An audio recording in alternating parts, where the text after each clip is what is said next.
I'm Indy Todd. Welcome to The Point and our first of our general election debates. Squaring off on the issues today are the candidates running for state representative in the Barnstable, Dukes, and Nantucket State Representative seat now held by Tim Madden, who is not seeking re-election. The district includes Dukes and Nantucket counties, as well as precincts 1, 2, 5, and 6 in Falmouth.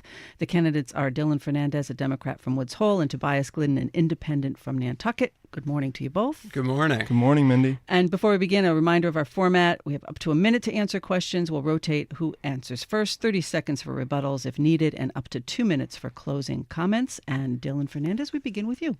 Thank you, Mindy. Thank you for having me. Thank you, Tobias, for being here today. And thank you to the listeners at home. Before I get started, I want to thank all the residents from across the district who voted in the primary. I wouldn't be here as the Democratic nominee if it wasn't for support from across the district, and I'm incredibly grateful and humbled by that.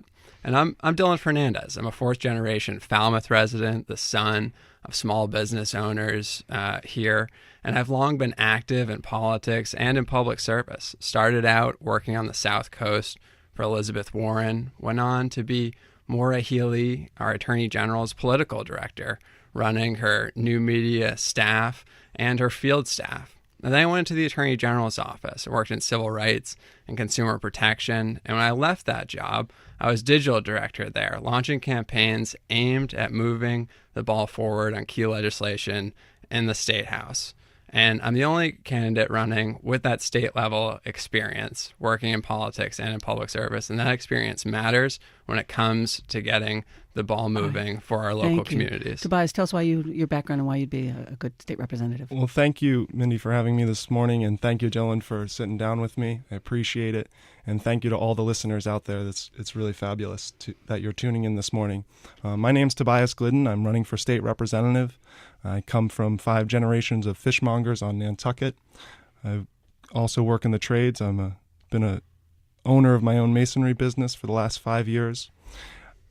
I've also been a member of the Board of Selectmen on Nantucket for the last 3 years, engaging with issues from water quality, affordable housing, renewable energy.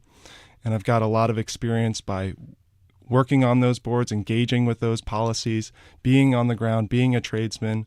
I'm running as an independent because I really want to represent all the working people of this district, and I really want to make sure we're dealing with our issues. And I'm constantly thinking, how do we make a big impact in the world? How do we think big and act locally? And that's why I'm running for this seat. I think we have a tremendous opportunity on the Cape and Islands to really show leadership in the rest of the state, and that's why I'm running. Thank you. Tobias Glidden, this time you'll start first. Your thoughts on how to best serve the district. It includes the islands, 4 precincts in Falmouth. Their needs and issues are not always aligned with each other. Travel throughout the district can complicate that. So how do you plan to stay in touch with the diverse needs of this constituency? Yeah, so I think a big part is making sure you're here in the district. In Falmouth, is kind of the main base point for getting around Martha's Vineyard and Nantucket. I think being able to travel around on my bicycle when I'm on the islands is really key. I plan on getting an electric vehicle when I get elected to make the commute and kind of show that leadership from the ground up. So basically making sure I'm just spending as much time. I don't have a family.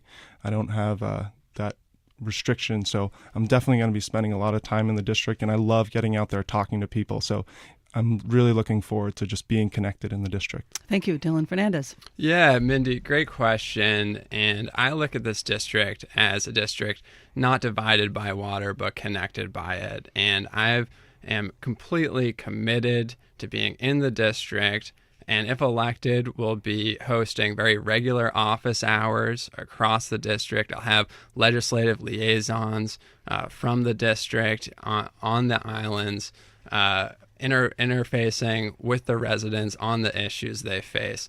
And, throughout my campaign, I've shown a commitment across the district. We've knocked on over 7,000 doors in Falmouth, on the 6 towns in the Vineyard, on Nantucket. We even went out to Cuttyhunk and knocked on doors. So I am committed to those conversations with residents in their living rooms, on their back porches, and also,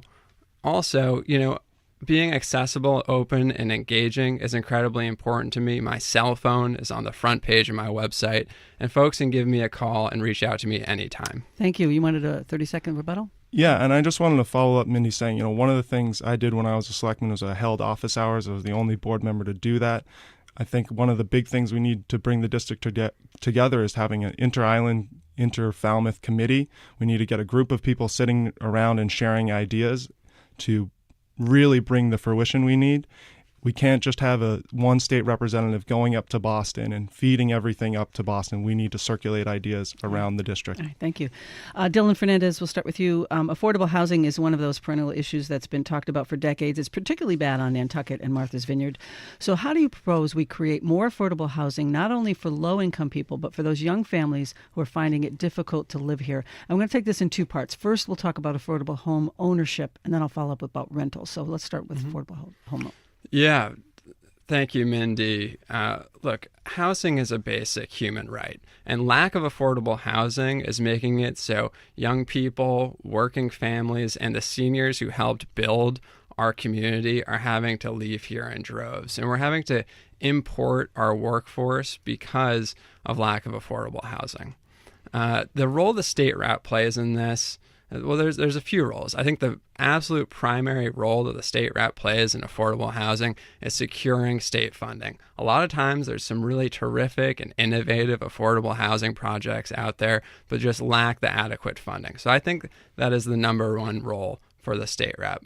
The state rep also has a role to play with working with local municipalities on changing zoning laws to make to accommodate more affordable housing. And I'm interested in working with municipalities to create higher density in our local downtown areas. So 3-family homes and the like, not a 1-acre plot of land with a home on it. We need to get at density if we want to tackle this epidemic. Thank you. Tobias Glidden, same question. So, Mindy, I've worked with this issue a lot being on the Board of Selectmen for the last 3 years. What really we have to understand this issue, we need to break it down. In 2008, we had an economic recession. Hundreds of houses on the islands were sold from the year-round market and they went to the secondary market. And so we lost those families. So what we need to do to tackle this problem is we need to have a toolkit of solutions. I've worked in creating some of those on Nantucket. We got the first tiny house article passed in the state on Nantucket. A home rule petition called the Housing Bank. It works just like the Land Bank. It's a 0.5% transfer fee on the sale of real estate. That creates funding in our local community. We keep it local. I think when it comes to zoning, we need to set our own zoning in our own local communities. We need to make those changes. I don't think the state should be telling us how to adjust our zoning. We have a unique community, unique setting, and we need to keep that in mind. When it comes in the long term, we need to think about where we're going to be in 20 years. We're never going to be able to build our way out of this problem. I work as a contractor. I understand that. What we have to do is we have to buy down, have affordability, covenant restrictions on homes so we can get there in 20 years. Thank you. All right. So follow up to that, Tobias Glidden, we'll start with you. The plan to increase affordable rentals. There are some people, especially young people, who may not be ready to buy, and there are not a lot of rentals, as we know. So your plan to increase the rental properties. Yeah. So, I think one thing is the tiny house. That is kind of a model, in-between model. We talk a lot about rentals, but it gives the opportunity for somebody to own something and lease the land. And I think that's more of a tenant model that has a lot of potential of working. When it comes to rental housings, I've negotiated with developers. I've broken down 40Bs. I've fought developers. I've made affordable housing happen on Nantucket. And I think is what we need to do is, get some state funding, but also figure out how do we get a market-related mechanism to provide the funding we need. And that's the housing bank that I've helped draft. And I understand how to break these problems down. Thank you. Dylan Fernandes, same question. Yeah, and I was incredibly heartened to see the governor propose $1.1 billion that goes directly towards encouraging affordable housing in our state. But that is not enough. And projections show that just on the Cape and Islands alone, we would need about $1.1 billion to meet our affordable housing needs. When it comes to rental apartments, this is why I'm a big fan of making 3-family homes that meet the local aesthetic, that allow seniors to downgrade into a smaller apartment, allow young people to live in a smaller apartment. And they're doing this, I believe, out in Chatham, where they actually have they're proposing intergenerational affordable housing units. I think that's a terrific idea. And when it comes to affordable housing, we need to be thinking local first, and preference needs to be given to local residents. It needs to be given to our teachers, our firefighters, and our municipal workers that are really struggling to make a home here. All right, Dylan, we're going to start with you. Dylan Fernandes, the goal of Chapter 40B is to encourage the production of affordable housing. In towns that have less than 10% of affordable year-round housing, developers have the right to bypass local zoning laws. In your view, has 40B been successful, and what changes, if any, would you make? Yeah, look, when it comes to 40B, we really need more oversight and engagement and transparency in the process. There have been a lot of 40B projects where we've seen developers kind of abuse this chapter to create really large developments that don't meet our local needs, and they don't really fit in our local community. And so when it comes to 40B, there's certainly a role to play and encouraging affordable housing. But I think it's really important that when these projects occur, there's a lot of local and community buy-in to the project, and that it has the community support. Thank you. Tobias Glidden. So Mindy, I've been on the Affordable Housing Trust Fund on Nantucket for the last 3 years, and as one of the board members on Nantucket, we engage with a lot of different 40B developers. And I can tell you from my experience, I think 40B is really flawed. It was set up by the developers, back in the 80s to, kind of benefit them if communities weren't meeting their affordability standards. And why I say that is that, 25% of the units have to be affordable, under 80% of AMI, average median income, and 75% of the units are then market rate. So what we're doing is we're trying to catch up by building more seasonal housing. And it's a failed model. And what we need to do is we need to get the state from, instead of building more seasonal housing in our communities, build more year-round affordable housing in our communities. That's what we need. So I, as a state representative, will be up working at the State House, letting them know that 40B doesn't work for us and that we need to think about making sure we're creating actual affordable housing. We can't be going backwards and forwards at the same time. Tobias Glidden, let's go to ferry service. How do you balance the needs of islanders and visitors who need to get on and off the islands, as well as freight in this case from Woods Hole to the Vineyard, and concerns about increased traffic in Falmouth? Well, I would say the first thing I'd say to folks is that look at the Cape Cod Commission's report on traffic. Over the last 10 years, we've seen traffic flat until 2013. We've seen a 2% increase in traffic on the Cape. When it comes to balancing the steamship, I think it's important to think about, incentivizing things. Let's have free bicycles on the boats. Let's get the train that's coming down here, coming from Bourne to Falmouth, so we can get people from driving. It's the number of cars that are having an impact. When it comes to freight, it's going to cost 800 gallons of diesel fuel to travel those extra 24 miles from the Vineyard to New Bedford. That's going to have a negative impact on our environment. And I don't think we should be making policies that are going to have a negative effect on climate change. I want to make sure that the islands don't continue to sink, and whatever policies I enact going forward are going to make sure I'm keeping the big picture in mind, but I'm acting locally. So kind of those two pieces, making sure we're incentivizing and, it's a carrot and a stick approach. Thank you. Dylan Fernandes.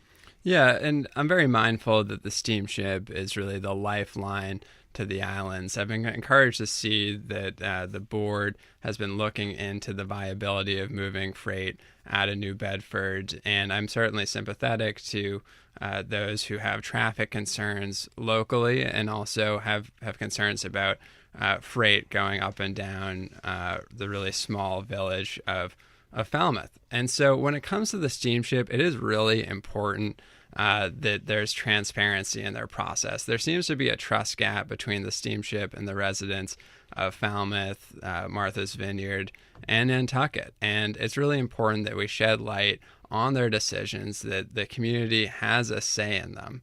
And so that's what I'm very supportive of, is that community role in the steamship decisions. Thank you. Can I follow up to that? Go ahead. So I think it's really important that we do have the community engaged, but we have to realize that we need to get these services on the islands, and that we cannot continue this path of blaming the Steamship Authority. The Steamship Authority works for the people, and we need to make sure we're supporting it 100%. Thank you. Go ahead, Dylan. Another thing when it comes to the steamship that concerns me is a lot of times the steamship is paving over parts of Falmouth to put in parking lots. And we need to do everything we can here to preserve our natural environment, to conserve land. And it's really discouraging to me when we see that areas of our town are being paved over to create additional parking, which brings more cars, which brings more traffic, which creates more CO2 emissions. Thank you. We are talking with the candidates running for state representative in the Barnstable, Dukes, and Nantucket counties. 866-999-4626 is our number if you would like to ask a question of our candidates. 866-999-4626. Our email is thepoint@capeendislands.org. We'll talk more after a break. You're listening to The Point, the first of our general election debates. We're speaking with Dylan Fernandes and Tobias Glidden, who are running for the Cape and Islands state representative seat presently held by Tim Madden. If you have a question for the candidates, the number is 866-999-4626. You can also email your question, thepoint@capeandislands.org. A reminder to direct your question to both candidates. Dylan Fernandes, we start with you this time. How will your relative youthfulness be an advantage for you on Beacon Hill, or might present a challenge for you achieving your goals for your district? Thanks, Mindy. Look, I bring a lot of energy to this as a young person, and shown that with our campaign, getting out there across the district, knocking on doors. And when it comes to being an effective representative on the state level, I'm the only candidate running with experience working on the state level. I forge relationships with state reps, more importantly, their staff, and having those working relationships, having worked as Maura Healey's political director, having worked for Elizabeth Warren, forged a lot of really important relationships with key legislators there. And in terms of getting things going for our local communities, those relationships matter, because you go up there, you're one of 160 representatives, and the next state rep is going to be a freshman state representative. So having those working relationships is how you move the ball forward and get the job done for our local communities here. Thank you. Tobias Glidden, same question. So, Mindy, I've got lots of experience. I may be 28, but I've been on the Board of Selectmen for the last 3 years. And when I got on, I had zero experience to the board. And I learned how to work with my board members, some on the right, some on the left, to get things done and accomplished. And, I've gone up to the State House numerous times. I've testified on behalf of the omnibus energy bill that just passed. I know state legislatures. I know how to get things done. But most importantly, I know that we need solutions for our community. And I want to make sure that we get a candidate who's elected, who's been elected before, who has been a selectman, who's broken down issues and created solutions, who understands what the water quality issues we're facing, housing, and can go up to the State House and articulate those issues to our state legislatures and represent the islands, not represent Boston. Thank you. You wanted a rebuttal? Go ahead. Yeah, and as Maura Healey's political director, I worked on some really key bills facing the State House: equal pay for equal work, the opioid bill, the transgender public accommodation bill. And I've worked with legislators on those issues. And that experience is really important. That state level experience is really important when it comes to being an effective advocate. All right, go ahead. And if I could just respond to that, I think it's really important that we elect someone who's had the experience actually doing it themselves, not directing public relations for someone up at the State House. Yeah. All right, Tobias Glidden, we're going to start with you this time. There's been a push for what's being called the blue economy, or supporting marine-centered industries. What is your plan for economic growth in our region? Well, I think, thank you, Mindy. I've done a lot of that on Nantucket. I've helped create oyster leases for people to grow oysters. I think our big issue that we're not really looking at, though, is dealing with ocean acidification and climate change. It's going to have a big effect on the scallop seed and the oyster seed.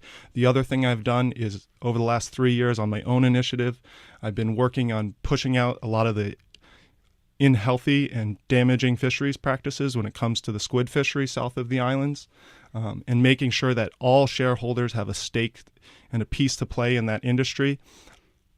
I come from 5 generations of fishmongers, so I really understand these issues. I know how to work with fishermen. I think there's a lot of growth and improvement we can do when it comes to water quality, and I've done that. Understanding our wastewater management plans, fertilizer regulations, and making sure that we're protecting our ecosystems, and we're protecting them for everyday people, not just a few. Thank you. Dylan. small businesses are the driver of our local economy. My mother, my father, my stepfather all own small businesses in the district, and I want to make sure that our small businesses have access to capital. That's why I support fully funding the Small Business Banking Fund that's run out of the state treasurer's office. And when it comes to development and economic development in our district, we really need to be thinking about using the natural advantages that our district has. And I'm specifically thinking about the offshore wind project that's been proposed 12 to 13 miles south of the Vineyard. This is the windiest place in America. And it's been called, what Arizona is to solar energy is what this region that we have in our backyard is to wind energy. And wind energy is 3 times more efficient than solar energy. This is a project that will create it's projected to create 20,000 jobs. It's also a project that we need to make sure, if it happens, that our local communities have a say in it. All right, go ahead. So, Minnie, I just wanted to follow up on the energy side of things. I've been up at the State House. I've testified on behalf of Vineyard Power, the local energy group on Martha's Vineyard, creating and having a stake in that wind farm development. I've also worked on community empowerment, which is a financial mechanism that will allow the local community to take part in that enterprise. I don't think we should allow big, companies to come in and benefit off of the electricity, but we need a mechanism at the state, and I've worked on that. And I will have a question about energy, so just if you Can I don't just do one additional addition? Yeah, so, and I just didn't have the chance to add on to this, and I wanted to say that, we are in a digital economy right now. We need to be making sure that our public institutions like 4Cs and other educational institutions are teaching towards the workforce, teaching towards our digital economy. Boston was ranked the #1 place for startups in our country, beating out Silicon Valley in California. We should be encouraging that type of growth here, and we need the educational foundation to back that up. All right, we're going to go to Ross, who's giving us a call from the road somewhere. Good morning, Ross. Hi, Dylan and Tobias. Hi, Ross. If I have time, I have really a question that involves 2 subject areas. With respect to digital access and communications, I live in Falmouth. My only provider is Comcast. Mm-hmm. They have essentially a regional monopoly. 2 years ago or 3 years ago, you could get high-speed internet for $39. It's now up to $69.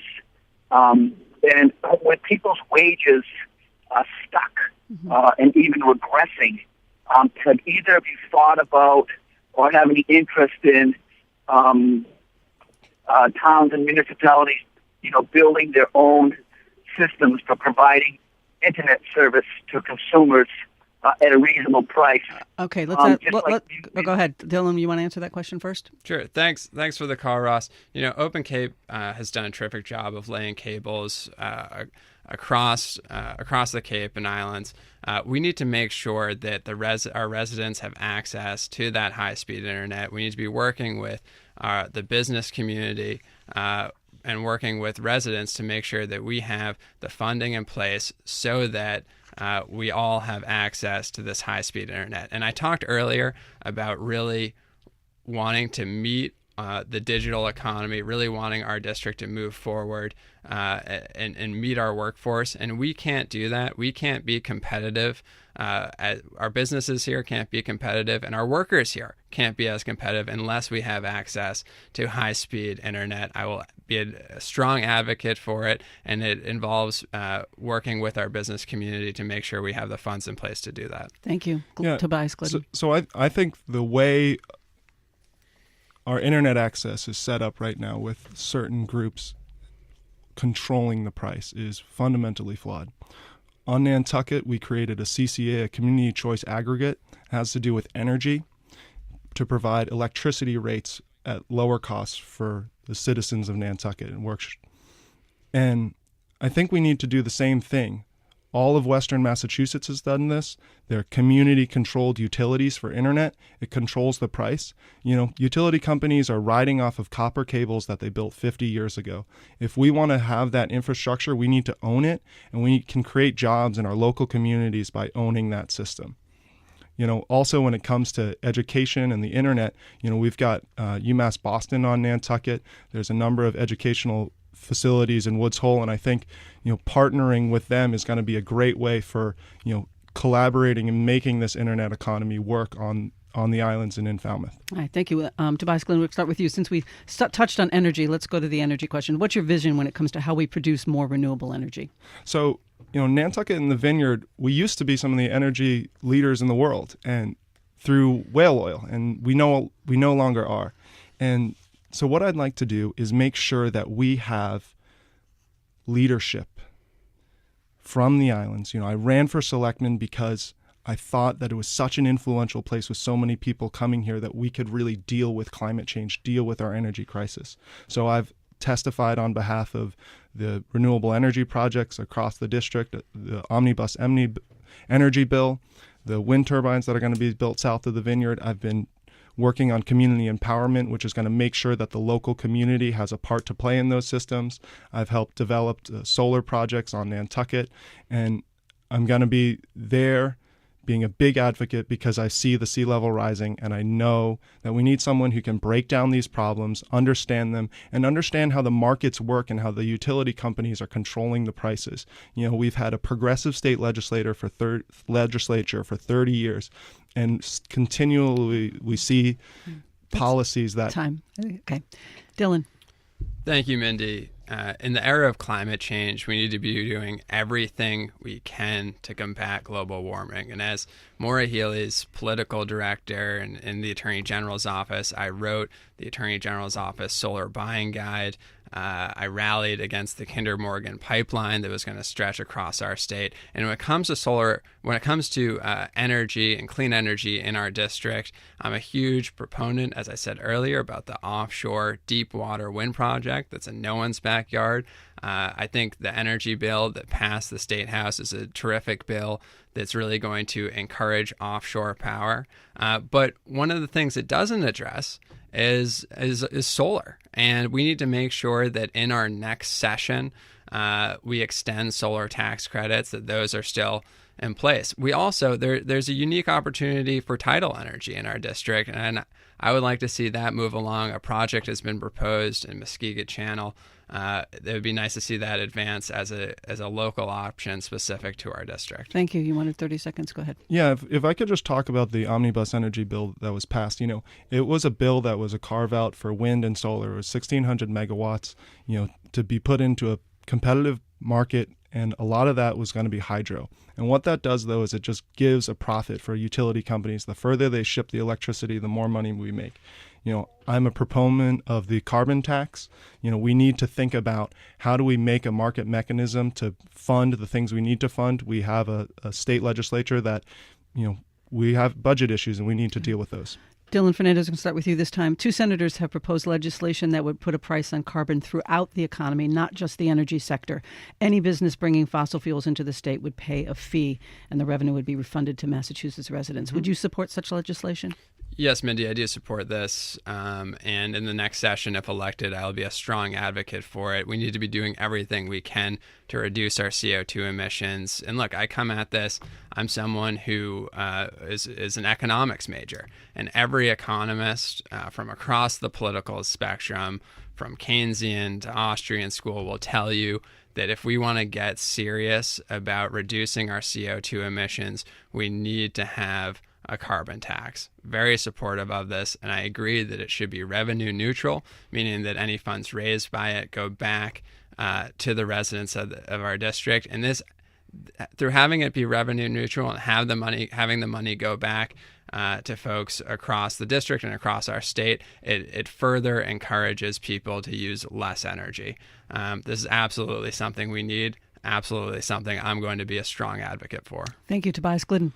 So, Mindy, I totally agree. That's why I brought it up. I think we need to have a carbon tax. It makes sense. We've seen 6 inches of sea level rise here in the district, and we know we have to deal with that. So ultimately, when it comes to breaking down how do we make it work for people, I think the carbon tax needs to work for those who are less able to afford it. So the poor, it disproportionately affects the poor, and we need to be cognizant of that fact. It disproportionately affects, fishermen out there. And ultimately, we have to understand the complexity of this issue. CO2, it's not just, climate change. It's ocean acidification. It's affecting us in our local district, and I understand that. So I will be a big proponent. And it doesn't just take an economy major. It takes someone understanding the district to break it down and say, how do we deal with this problem and how do we make it work? We need someone with experience. And, that leadership starts at the bottom. I got my signs made out of recycled material. They weren't made with plastic, and that leadership starts now. Thank you. You wanted 30 seconds? So I actually don't think it disproportionately affects the poor because it's a revenue neutral carbon tax. Everyone gets the same amount of money back, and so the people who use the least amount of energy get the same money back as people who use more energy. And the people who use the least amount of energy are generally people from low-income families. So they actually get through net savings, they actually get more in a revenue-neutral carbon tax. Right, thank you. Go ahead. Just to respond to that, though, I disagree. The carbon tax, it's going to have those incentives come back through renewable programs, and a lot of the poor are rentals, and so they're not going to see the benefits to them individually. Their landlord will, and so we have to think about breaking down that legislation to make sure it works for the poor in our community, and I understand that. Well, it's for whoever pays the bill for the utilities. All right, let's go to Michael, who's calling from West Falmouth, and Tobias Glidden, you're going to start this time. Michael, what's your question? Hi, Mindy. Thanks for having me. I was actually in the studio recently. Dylan, Tobias, how are you? It's Mike Dylan. Hi, Mike. Hey, Mike. Quick question. Nice talking to you both again. I got some guff for my stance on legalizing marijuana or not. I want to know what both your stances are, just a yes or no, and what impact it might have either way on the community. All right. Thanks for your question, Michael. Tobias, you go first. I'm a proponent of legalizing marijuana. I think, the big reason for that is, when I was on Nantucket, when I was a member of the Board of Selectmen, we had a big party, 7,000 kids on 4th of July, and I advocated moving the fireworks so that we could kind of break up this party. Alcohol has a huge negative impact in our communities. We need other mechanisms that are going to deal with the opioid problem. We have got big pharmaceutical companies, we've got people dying, and we're not seeing the problems coming from marijuana that are associated with other drugs. I think, we can deal with the problems of, kids, using the candies and whatnot. I think the state can engage in that issue, in the issue of pulling people over and seeing whether or not people are intoxicated. And ultimately, I think, trying to, regulate a substance isn't effective. And I think, we've encouraged a lot of alcohol to be drinking, and that's not beneficial for our society. All right, Dylan. Yeah, I'm going to vote yes on this. I come at this as someone whose main goal is to keep marijuana out of the hands of children. Our current system has failed. You can go to, Martha's Vineyard High School, Nantucket High School, any high school in the district, and ask people, what is it easier for them to get their hands on, a bag of marijuana or a 6-pack of beer? They're going to tell you it's much easier to get their hands on marijuana. Why is that? Well, it's because it's illegal, because there's a black market set up that's run by drug dealers that come out of the cartels in Mexico, who could care less whether or not children get their hands on this drug. I think it's really important that when it becomes legal, or if and when, that it's regulated, that it's taxed, that tax money goes towards treatment, that tax money goes towards education. And I think it's important that responsible adults over the age of 21 are able to use it. All right, thank you. Dylan Fernandes, we're going to start with you this time. In 2015, Dukes County had the highest per capita rate of overdose deaths in the state, with Plymouth County ranked second, Barnstable third. What is your plan to address this issue? Yeah, look, Mindy, this is something that is incredibly personal to me. I think it's personal to all of us who know someone struggling with this. My family has worked on this issue for over 30 years. My stepfather actually started the first sober house on Nantucket, and I worked on this issue in the Attorney General's office, put together a campaign called Mass Recovery, then teamed up with recovery organizations across the state to try and end the stigma of addiction. And, when it comes to the next steps in this crisis, because the opioid bill is nation-leading legislation, but there are things that we need to do. One thing, first, is there's a lack of beds in our district. Martha's Vineyard and Nantucket don't have any beds to deal with this epidemic. We also need to be spending more money on prevention. I would like to see a campaign similar to the campaigns run against tobacco that really is focused on our young people and people across the state to help reduce this epidemic. And we've seen how effective that can be. And my third point is that we need longer-term treatment. We need to break cycles of addiction and relapse. And so we need longer-term treatment. I'm not talking about 2 weeks. I'm talking about 30, 60, 90-day treatment. All right. I'm going to give you a little extra time there, Tobias, because Dylan took a little maybe a minute 30 if you want. No worries. Thank you, Mindy. I think it's really important that we get the prescription drugs off the streets. This started with Purdue having a very active campaign to get OxyContin on the street. This started in the 90s. We need to be holding drug companies accountable for the deaths that have affected our communities and the people that are damaged by these legal drugs. Funding's a big issue. I think legalizing marijuana, we can take people from using a really bad substance like prescription opiates and get them using another substance and use that funding to get the treatment beds we need. Also, one of the things that I think we really don't understand in this country is that, the U.S. is one of 2 countries in the world where we're allowed to directly market to consumers. So this creates a big increase of costs for individuals. And up at the State House, I'll be working to make sure that we do not have advertisements for prescription drugs. I work as a stonemason.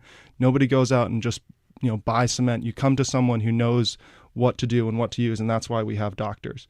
I'm going to be making sure we're going to get the education we need in our schools and getting the funding we need. And, I've worked with a budget making sure we've got the light items where they need to be able to fund this problem. Okay.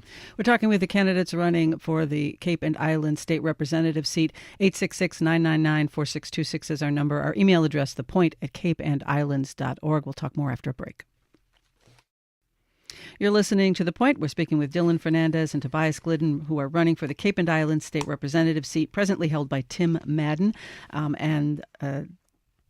Tobias, we start with you this time. I had to think about it for a second. Do you support expanding the bottle bill to include rebates on things like nips, those little alcoholic bottles, and non-carbonated beverages like sports drinks and water?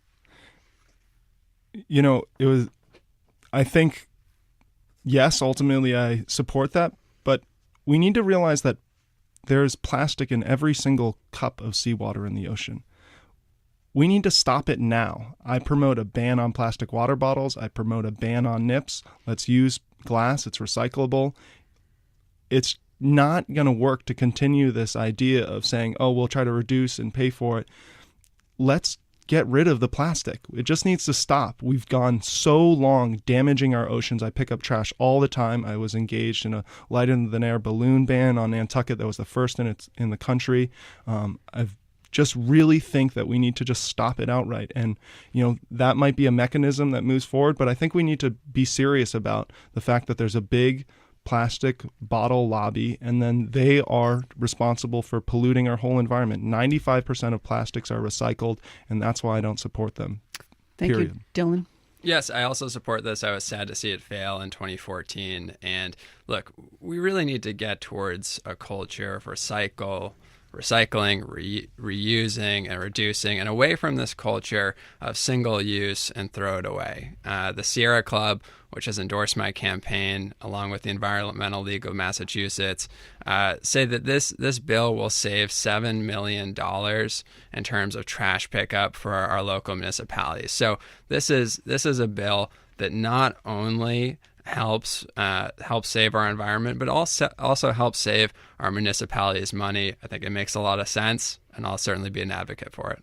Thank you. Go ahead, 30 seconds. Yeah, and I think it's not just about trying to find the right balance of what the fee should be or the refund should be. We need to ban this stuff. This is toxic, poisoning our community. I've led an initiative on Nantucket, all biodegradable to-go containers. That's real on Nantucket now, and we need people to understand that this cannot continue. We need leadership and people to come out and say, we have to end this. Thank you. All right, Dylan Fernandes, we start with you. The MCAS test has been replaced by a PARC standardized test. Now we're working towards a hybrid of the two exams. Your thoughts on standardized testing in general and the impact these tests have on students in special education and vocational programs? Yeah, I come at this as someone, and I'm really thrilled to get a question about education. This is something that's incredibly important to me. And I come at this as someone who wants what's best for our students and for our teachers. We have the nation's top schools here in Massachusetts, and we know that in part because of the performances that we see on our standardized tests. We need some form of a test to measure children's performances, our students' performances, and also our teachers' performances, because we live in a data-driven society, and it's really important to have metrics so that we can we have data and we know where we can improve. Really important to have, whether it's the MCAS or the PARC or a hybrid of these tests. I'm open to whatever sort of testing there is. We need to have some sort of test in place, but we need to make sure we're not only teaching towards the test. We need to be teaching towards the whole student, and that is also incredibly important. Thank you. Tobias? So, Mindy, I was homeschooled, so I come at this from a very different perspective. I think the most important thing to teach kids is learning how to learn. Our education system is very antiquated. It teaches to the test. Dylan talks about we need data to break the system down. In Finland, you don't have a standardized test till 8th grade. That's what we need. We need to think about our kids learning and getting excited and engaging. We need to totally rethink our educational system. What we want is our teachers to know the students better than the tests do. And that takes funding for our teachers, and that takes empowering our teachers to get out there and teach students. We're just not committed as a society yet to really getting behind education, and I am, because I understand what it's like to teach a child how to learn. I've coached soccer for years. I've taught at a lighthouse school on Nantucket. It's a Waldorf school, and I've seen the young kids get out and they're so engaged in learning, but in the end of the day, the schools break them down with the standardized testing. All right, Dylan? And I agree. We should not be teaching to the test, but we do need, as a policymaker, you need data to back up whatever decision you're going to make. So we do need some form of data analysis out there to measure performances. And look, when it comes to education, our education system needs to have adequate funding. And that's why I'm a huge proponent of the millionaire's tax. This is a 4% tax increase in income over $1 million. And this funding, $2.2 billion projected in funding, goes directly to education and transportation. Right, thank you. Tobias Glidden, we're going to start with you. Pilgrim Nuclear Power Station is set to close by 2019, and there are concerns about safety. The legislature recently passed a measure creating a Pilgrim decommissioning panel. The measure was spearheaded by 3 of our region's representatives at the State House, yet there are no Cape seats on this panel. Does this matter to you, and would you work to change it? Yeah, I think it's really important. We always get left out on the Cape and Islands, and being on the islands, I really understand that we need someone up at the state level who's going to be advocating, who understands our issues, who's worked in the trenches as a stonemason, as a fishmonger, understands how that's going to affect our community. To this day, we're still cleaning up Buzzards Bay from PCBs back in the 70s, and a lot of people don't know that, but we need to be constantly engaged in this process moving forward. We're going to be dealing with this nuclear issue at Plymouth for the next 100 years. And we need to make sure we're at the table, keeping in mind, sea level rise is going to have an impact on that. Thank you. Dylan Fernandes. Yeah, I was as heartened as everyone else across the district and across really the Cape and Islands and South Shore when we heard that the Pilgrim Nuclear was going to be closing. I think it's really a failure that we don't have a Cape voice on the decommissioning panel, and that's something I'll absolutely advocate for. And one thing that I really want to advocate for is pushing up, moving the start date, the close date sooner. Right now it's scheduled for June 2019. And this is a facility in Pilgrim Nuclear Power that is the 3rd most unsafe nuclear power plant in the country. And this is run by Entergy, right? Mm-hmm. You know who runs the other 2 most unsafe power plants in the country? Entergy does. So this is an organization that needs really robust oversight. It needs a CAPE voice, and it needs to close sooner than June of 2019. Okay, very quickly, go ahead. I think we need to realize that we can't just move it up fast. Energy is really complex. You have to understand the system, and you have to make sure that you have other sources to keep people's electricity on. We're going to go to closing comments now. Dylan Fernandes, you'll go first, 2 minutes. Thank you, Mindy. And again, thank you, Tobias, for being here, and thank you to the listeners for tuning in. Look, I'm running for this seat, and too often politicians up on Beacon Hill look down at our local communities, and they just see lighthouses, they just see beaches, and they think everything is fine here. When we have some really, really challenging problems. Lack of affordable housing is driving young people and working families out of our district. Environmental degradation, sea level rise, and water quality issues are threatening our environment here, which drives our local economy. We have an opioid and heroin epidemic that's really ravaging our local communities and tearing families apart. And that's why there's a lot of big challenges, and that's why I think we need someone with experience doing the work on the state level. And having worked for Senator Warren, having served as Maura Healey, our Attorney General's political director, and worked in civil rights and consumer protection and direct advocacy roles at the State House, I think I bring the experience and energy necessary to get the job done for our local communities. And working on the state level, I forged relationships with legislators and staffers, and I know how to get the job done. And the next state rep here is going to be one of 160 legislators and in a room full of legislators from across the state advocating for their own district. So it's really important to know how to navigate that at the State House and how to use those relationships there to make sure we are getting what we need here for Martha's Vineyard, for Nantucket, and for Falmouth. Thanks, Mindy. Thank you, Tobias Glidden. Thank you, Mindy, for having me today. And Dylan, thank you so much. It's been a great conversation. My name's Tobias Glidden. I'm a fifth-generation fishmonger from Nantucket, 5 years owning my own business. I'm the only candidate who's been elected before. I'm the only candidate who's owned their own business before.